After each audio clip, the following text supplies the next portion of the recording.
Kardec e Dona Amélia. CEAP, Centro Espírita Altivo Porfírio. Uma casa de amor. Boa tarde a todos. Boa tarde. Nós vamos iniciar o estudo da Revista Espírita, mas antes vamos ler o Evangelho. Elinéia vai ler o Evangelho, fazer a prece para nós. Capítulo 5 do Evangelho segundo o Espiritismo.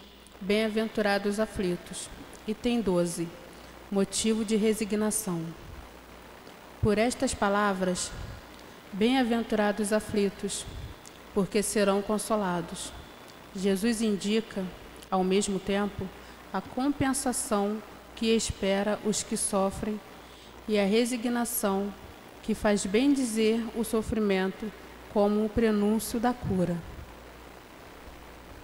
Senhor Deus, nosso Pai, Jesus Cristo, nosso Mestre amoroso, nós agradecemos, meu Pai, por mais esta tarde na Tua seara do bem. Agradecemos o patrono do estudo, Sr. Allan Kardec, e a sua esposa, Dona Amélia, seu altivo e todos os demais da coluna de espírito que sustentam o nosso CEAP.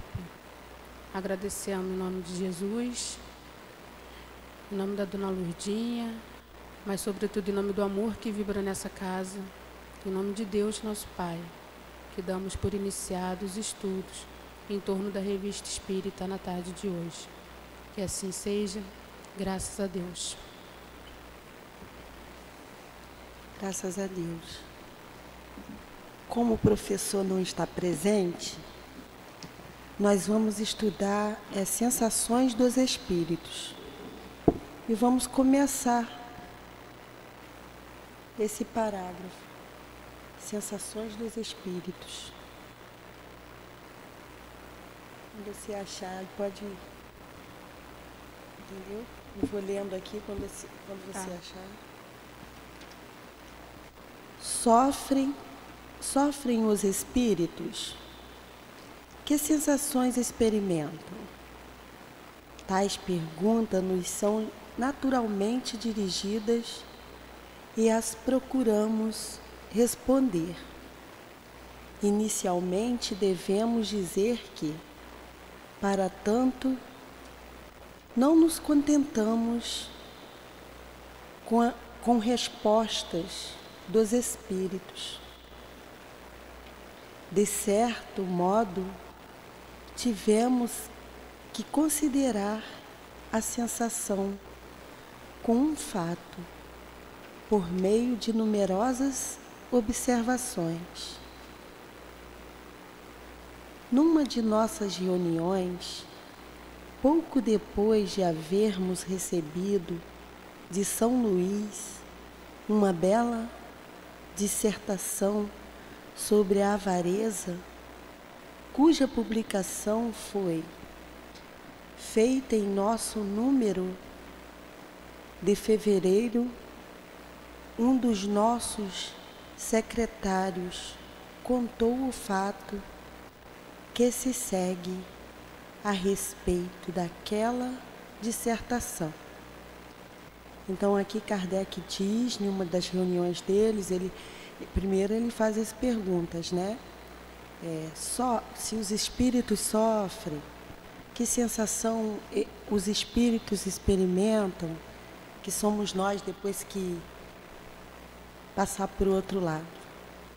Aí ele pergunta também, aí fala, são citadas essas perguntas, e aqui teve uma manifestação que o Espírito São Luís foi e falou a respeito de avareza. Avareza é o que mesmo? Riqueza, né? É isso, Celso? Avareza é riqueza, não é? Então, o Espírito São Luís se manifestou nessa reunião e vai citar algumas palavras aqui sobre. Numa pequena reunião de amigos, ocupávamos-nos de evocações quando inopunadamente e sem que o tivéssemos chamado, apresentou-se um espírito que havíamos conhecido muito bem, em vida. Conhecia o espírito antes em vida, entendeu?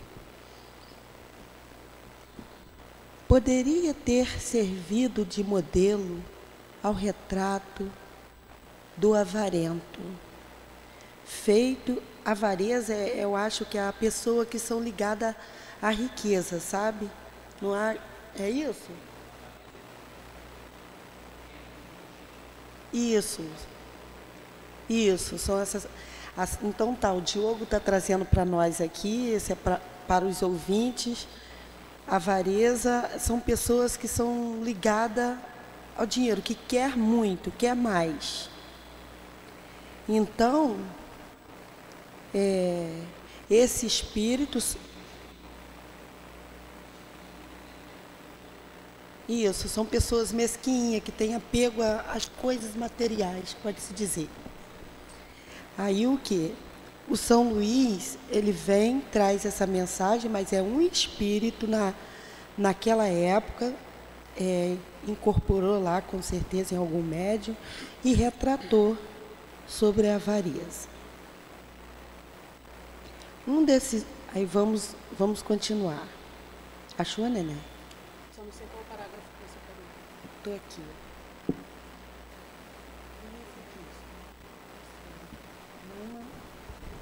Vai, continua. Numa pequena reunião de amigos, ocupávamos de evocações quando, inopinadamente e sem que o tivéssemos chamado, apresentou-se um espírito que havíamos conhecido muito bem e que em vida poderia ter servido de modelo ao retrato do avarento, feito por São Luís. Isso, continua, que é aí que eu parei.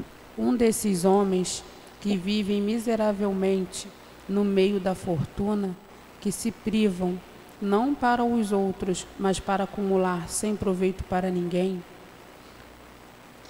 Aí então ele vai explicando aí, que é um desses homens que vive nesse meio e não ajuda, o dinheiro dele e supondo aquele vício ali, que isso também é vício, né? Eu creio que isso também é um vício. Só serve para ele, e quanto mais ele quer, entendeu? Então, um desses, continua, Nenéia. Um desses homens que vivem miseravelmente no meio da fortuna, que se privam não para os outros, mas para acumular sem proveito para ninguém. Foi no inverno e nós estávamos perto do fogo. De repente, aquele espírito nos lembrou o seu nome, no qual estávamos longe de pensar, e nos pediu permissão para vir durante 3 dias aquecer-se à nossa lareira, dizendo que sentia horrivelmente o frio que voluntariamente suportara durante a vida e que por avareza obrigara os outros a suportar. Acrescentou que isto ser-lhe-ia um alívio, se nós o quiséssemos conceder. Então, trazendo para o nosso entendimento, que é isso aqui. Ele está perguntando sobre sensações do espírito. O espírito tem sensação? Aí, um espírito ali incorporou esse que era ligado a esse mundo material dele ali. Ele veio dar o exemplo do que ele sentia do outro lado. Ele veio dar o exemplo que sente, né? Uhum. Volta aí 2 frases de novo e leia de novo. Dizendo que sentia horrivelmente o frio que voluntariamente suportara durante a vida e que por avareza obrigara os outros a suportar. Acrescentou que isto ser-lhe-ia um alívio, se nós o quiséssemos conceder.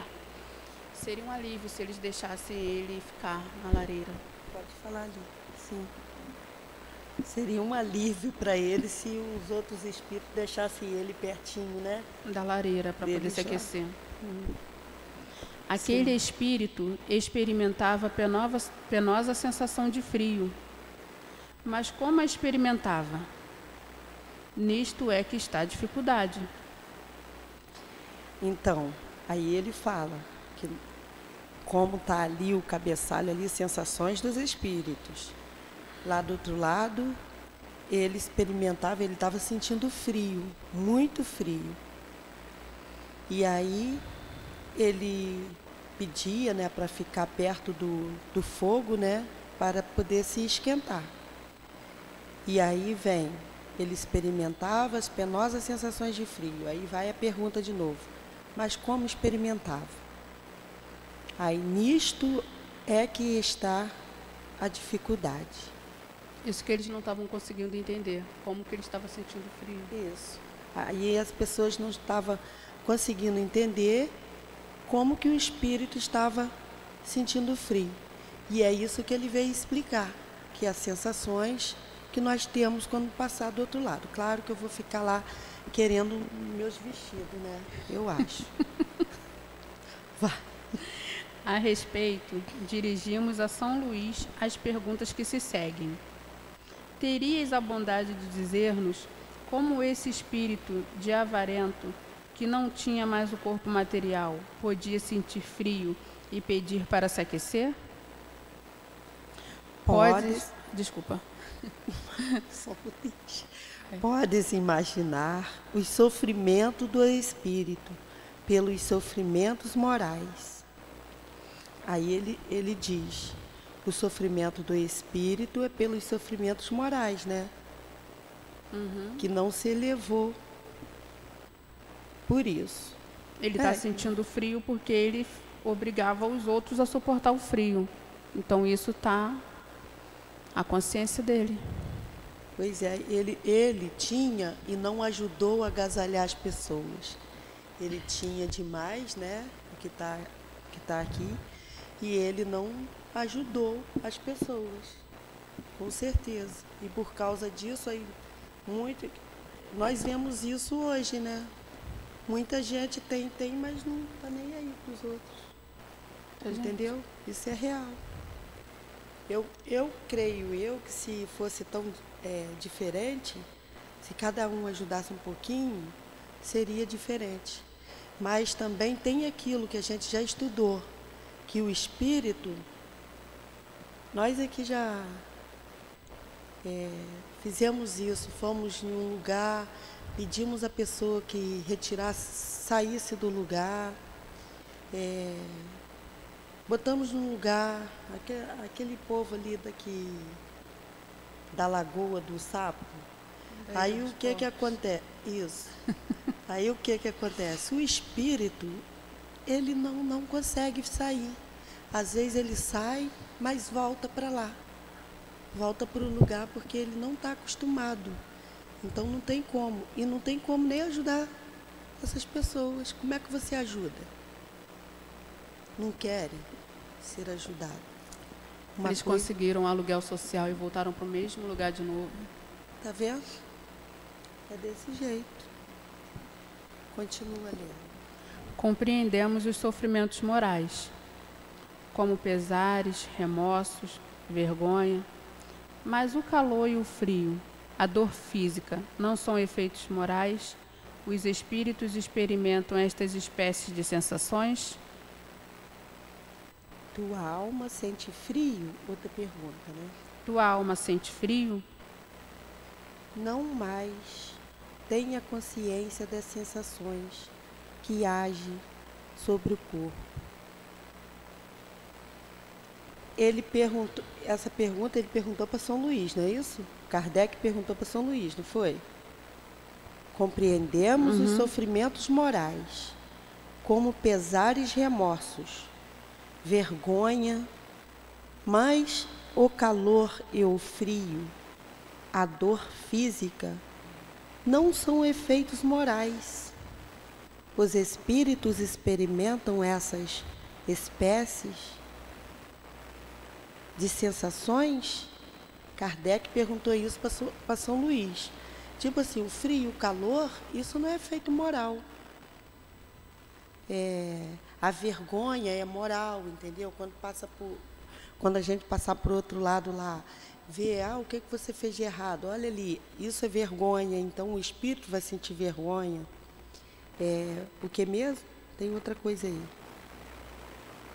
A vergonha, o remorso de fazer coisas que não deveriam fazer. Agora, o calor, o frio, não são efeitos morais. A dor física, entendeu? Aí os espíritos experimentam essas espécies de sensações. Aí ele pergunta ainda, tua alma sente frio? Essa pergunta aí, não é São Luís que pergunta para Kardec, não? Não. Porque tá assim, Kardec para ele. Então, entendi. Kardec que fez Tua alma, ele fez as perguntas, isso, né? Isso. Então, ele fez uma pergunta em cima. Aí ele pergunta, tua alma sente frio? Não, mas tem a consciência da sensação que age sobre o corpo. Tadinho, né? Vai. Ele tinha consciência daquilo. Parece disso decorrer que esse espírito de avarento não sentia um frio real. Tinha a lembrança da sensação do frio que havia suportado, e esta lembrança lhe era com uma realidade. Tornava-se um suplício. Entendeu? Então aqui nós estamos falando, Kardec pergunta para São Luís, mas não é. Voltando aqui no começo da história, São Luís, na época, contou sobre esse espírito. Então, é São Luís perguntando para o espírito. Lembram? Só relembrando aí os ouvintes, que é São Luís perguntando para um espírito que era ligado à avareza. Entendeu? É isso ali. Me lembraram aqui, ó. É porque... Não, mas eles fizeram as perguntas a São Luís. Sim. Vai, continua. É São Luís que está respondendo as perguntas, é isso? Não, é o espírito. O espírito está respondendo as perguntas. Tá. Entendeu? Ele faz as perguntas. São Luís faz as perguntas aqui, ó. São Luís, um desses homens que vivem miseravelmente. Vai, continua. Parece... Não. Aqui. É mais ou menos isto. Fique bem entendido que há uma distinção que compreendeis perfeitamente entre a dor física e a dor moral. Não se deve confundir o efeito com a causa. Fique bem entendido que há uma distinção que compreendeis perfeitamente entre a dor física e a dor moral. Não se deve confundir o efeito com a causa.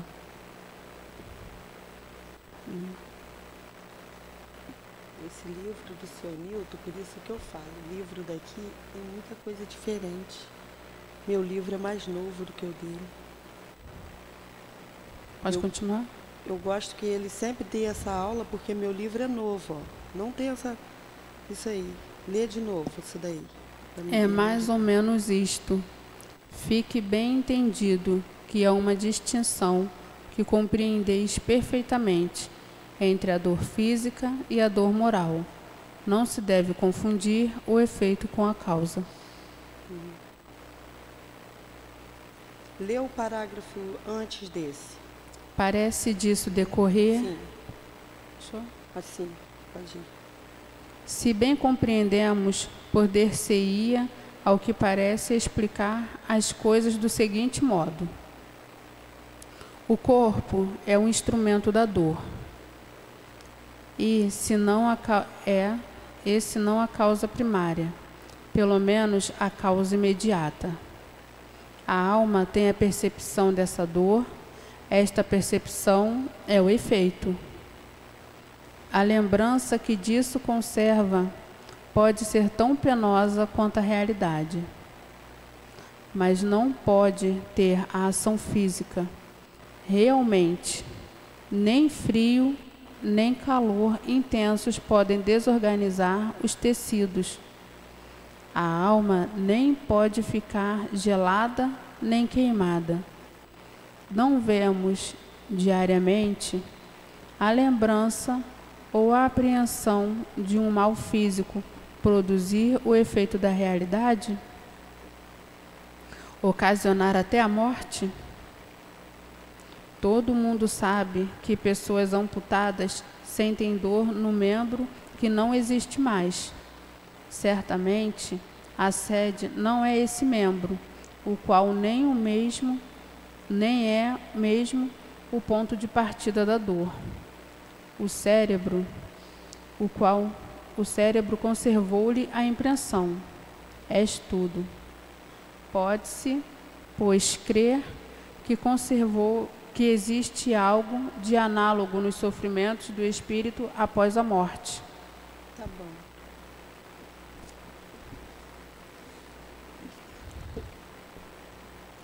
Porque o sentimento está... Aqui aí fala dele assim, a causa primeira, pelo menos a causa imediata. A alma tem a percepção dessa dor. Essa percepção é o efeito.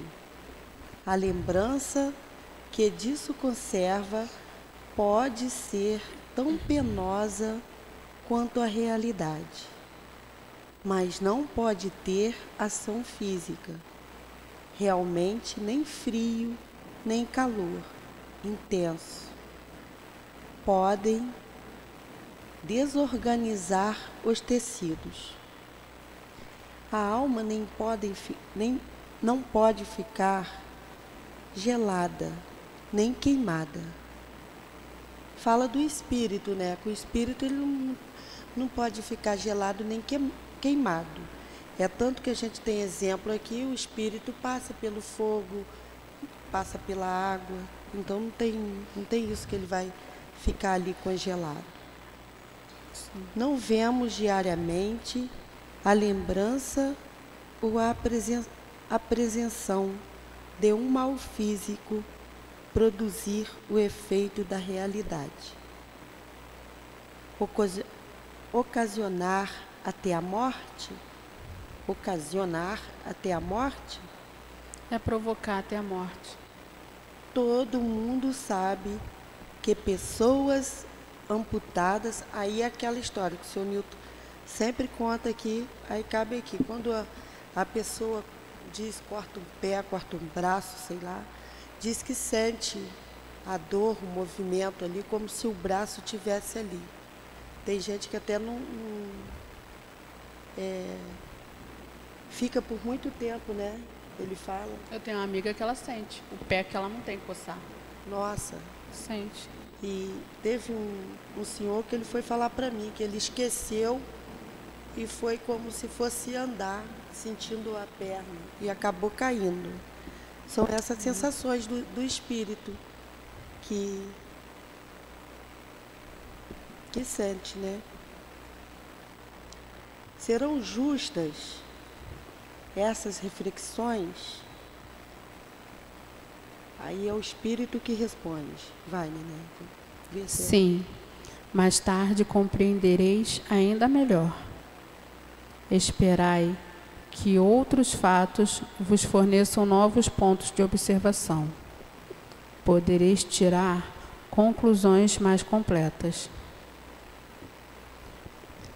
Isto se pensava no começo do ano de 1858. Efetivamente, desde então, um estudo mais aprofundado do perispírito, que representa um importante papel em todos os fenômenos espíritas e do qual ainda não se havia tomado conhecimento.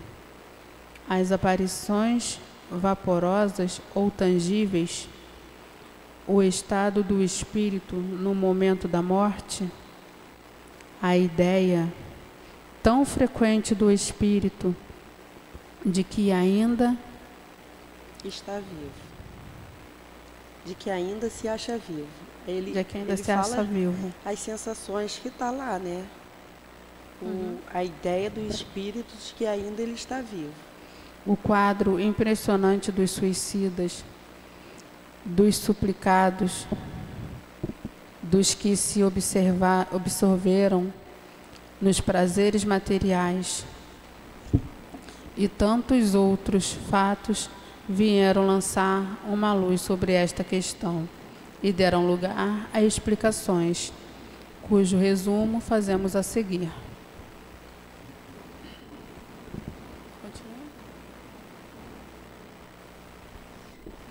Essa bateria não dá não, cara. Cujo resumo fazemos a seguir. Pode continuar? Pode continuar. Esse barulho está me incomodando demais.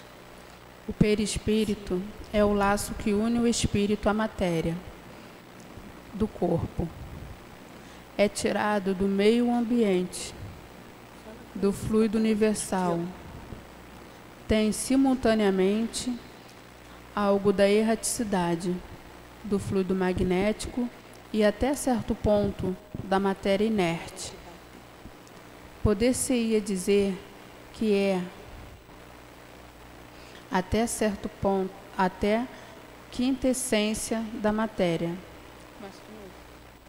O perispírito é o laço, O perispírito é o laço que une o espírito à matéria. Isso, que aqui ele vai falar do perispírito, essas sensações que estava ali falando, parou o barulho, aí eu me concentro melhor.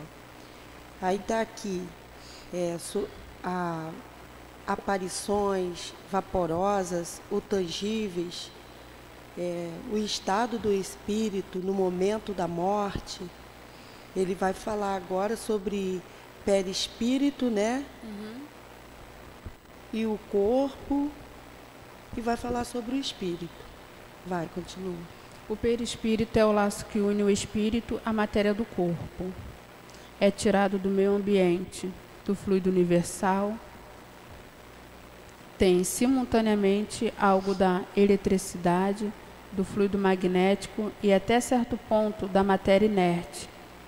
Poder-se-ia dizer que é a quintessência da matéria. É o princípio da vida orgânica, mas não o é da vida intelectual. A vida intelectual está no espírito. E, além disso, o agente das sensações exteriores. Está falando do perispírito, né? Que o perispírito não é o intelectual. Não. O intelecto é o espírito. Que o espírito é que aprendeu, quer dizer, está nós aqui hoje aprendendo. Um pouquinho que a gente aprende aqui, quando passar por outro lado, vamos continuar aprendendo. Quando nós retornar, isso está ali na nossa consciência de espírito que sempre fomos, né? O intelecto jamais vai ser esquecido. Ele pode ser privado devido a algumas coisas que a gente fizer de errado, supondo. Se a Nenéia veio para ser professora, ela está ensinando incorretamente, o que acontece? Na próxima vez, ela tem ali que ela é professora, ela vai vir, pode ser um aluno bem inteligente, porque ela já foi professora. Pode ser que ela seja professora? Pode ser, mas pode ser que ela seja privada desse poder, por quê? Porque ela ensinou errado, ela fez errado. Entendeu? Às vezes, muitas coisas, nós somos privados por isso. Vai, continua. No intelecto corpo, do espírito. Isso. No corpo, estas sensações estão localizadas em órgãos que lhe servem de canal. Destruído o corpo, as sensações tornam-se gerais. Eis porque o espírito não diz que sofre da cabeça em vez dos pés. Além disso, é necessário não confundir as sensações do perispírito, que se tornou independente, com as do corpo. Com as dores do corpo. É porque não está com as do corpo. Aí o seu está completo? Vai, continua. Não podemos tomar estas últimas senão como termo de comparação. e não como analogia. Um excesso de calor ou de frio pode desorganizar os tecidos do corpo. Entretanto, não atinge o perispírito. Desprendido do corpo, o espírito pode sofrer, mas esse sofrimento não é como o do corpo. Contudo, não é um sofrimento exclusivamente moral, como o remorso, de vez que se queixa de frio ou de calor. Não sofre mais no inverno do que no verão. Vimos-los passar através das chamas, sem experimentar nenhum sofrimento. Assim, nenhuma impressão sobre eles pode exercer a temperatura. A dor que sentem não é, pois, uma dor física, propriamente dita. É um vago sentimento íntimo de que o próprio espírito nem sempre se dá perfeita conta, precisamente porque a dor não é localizada e não é produzida por agentes externos. É mais uma lembrança do que uma realidade. Posto seja uma lembrança realmente penosa. Entretanto, algo mais que uma lembrança, como passaremos a ver.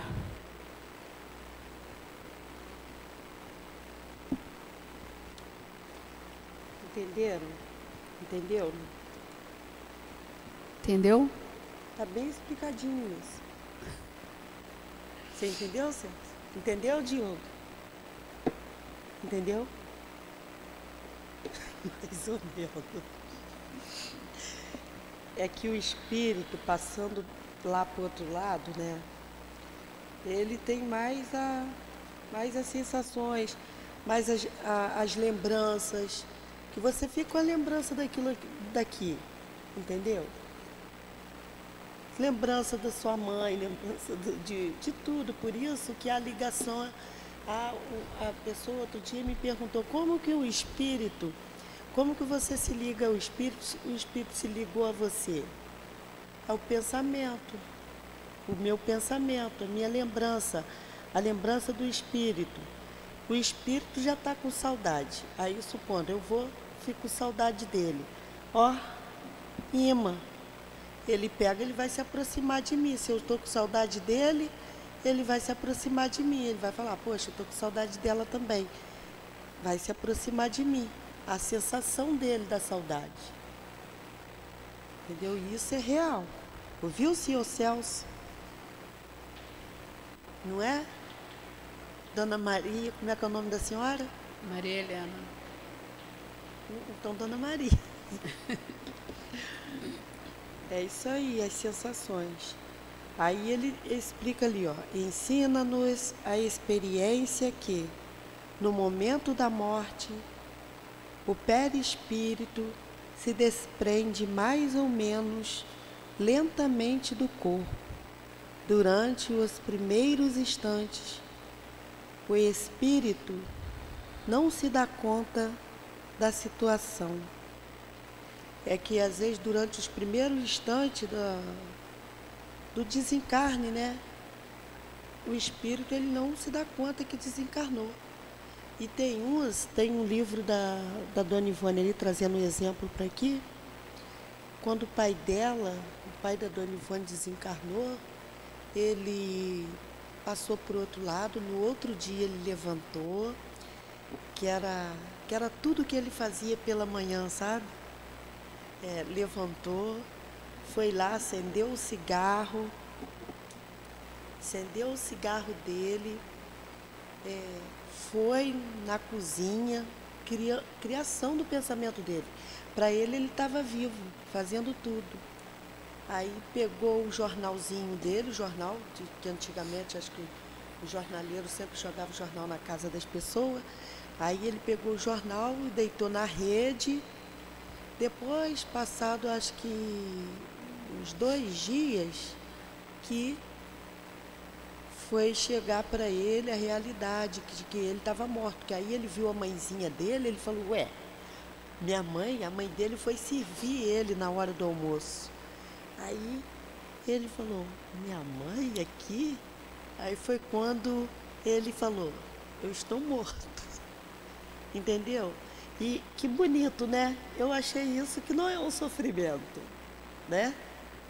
Eu falei, poxa, isso não é sofrimento. Mas dizem que é, que a pessoa está com tudo na lembrança, fazendo as coisas. Continua aí, Nené, e eu vou parar. Eu vou parar até já já. Só termina esse parágrafo e a gente para. Não se julga morto, sente-se vivo, vê o corpo ao lado, sabe que é seu, mas não compreende que do mesmo esteja separado. Esse estado dura enquanto existe um lugar entre o corpo e o perispírito. Recordemos a evocação do suicida da casa de banhos da Samaritana, descrita em nosso número de junho. Como todos os outros, ele dizia: entretanto, sinto que os vermes me roem. Ora, seguramente os vermes não roem o perispírito, e ainda menos o espírito. Apenas roem o corpo. Mas como a separação entre o corpo e o perispírito não era completa, o resultado era uma espécie de repercussão moral que lhe transmitia a sensação do que se passava no corpo. Repercussão talvez não seja o vocábulo, o qual poderia fazer supor um efeito muito material. Era antes a visão daquilo que se passava em seu corpo, ao qual estava ligado o seu perispírito. Tá bom? Peraí. Entenderam? Ele diz, o espírito diz, ele sentia a sensação, ele foi suicida e sentiu a sensação dos vermes lá roer ele. Só que aquilo não existia. Simplesmente ele sentiu o corpo sendo, né, se desfazendo. Bem explicadinho, né? Não tem nem por que ficar explicando. Que lhe produzia uma ilusão, que tomava como realidade. Assim, não é uma lembrança, pois que em vida não tinha sido roído pelos vermes. Era um sentimento atual. Isso aí. Vemos por aí as deduções que podem ser tiradas dos fatos, quando observados com atenção. Durante a vida, o corpo recebe impressões exteriores e as transmite ao espírito, por intermédio do perispírito, que constitui, provavelmente, aquilo que é chamado fluido nervoso. Morto, o corpo não mais sente, porque nele já não há espírito nem perispírito. Desprendido do corpo, o perispírito experimenta a sensação. Entretanto, como esta não lhe chega através de um canal limitado, é geral. Ora, como na realidade existe apenas um agente transmissor, desde que é o espírito que tem a consciência, disto resulta que se pudesse existir um perispírito sem espírito, este não sentiria mais do que o corpo quando morto. Do mesmo modo, se o espírito não tivesse perispírito, seria inacessível a qualquer sensação dolorosa.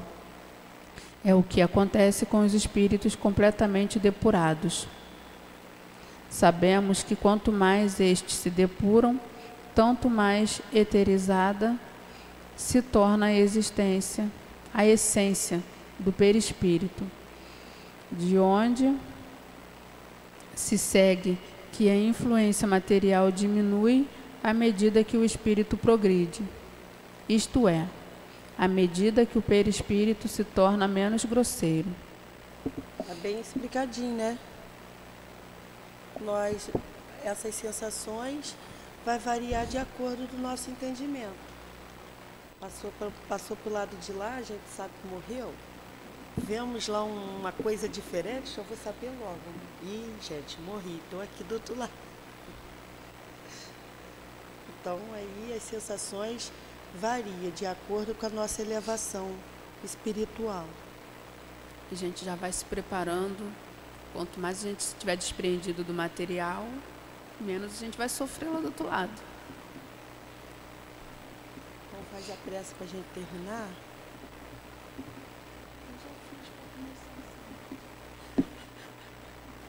O professor não chegou, na próxima vez, semana que vem, ele continua.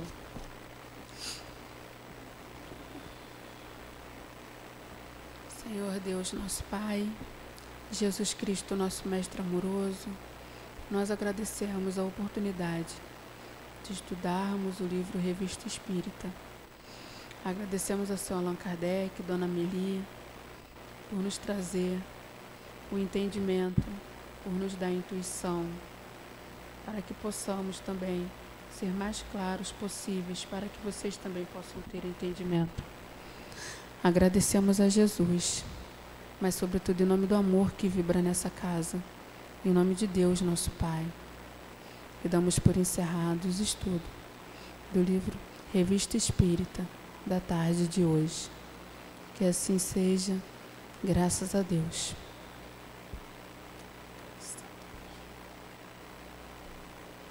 CEAP, Centro Espírita Altivo Panfiro.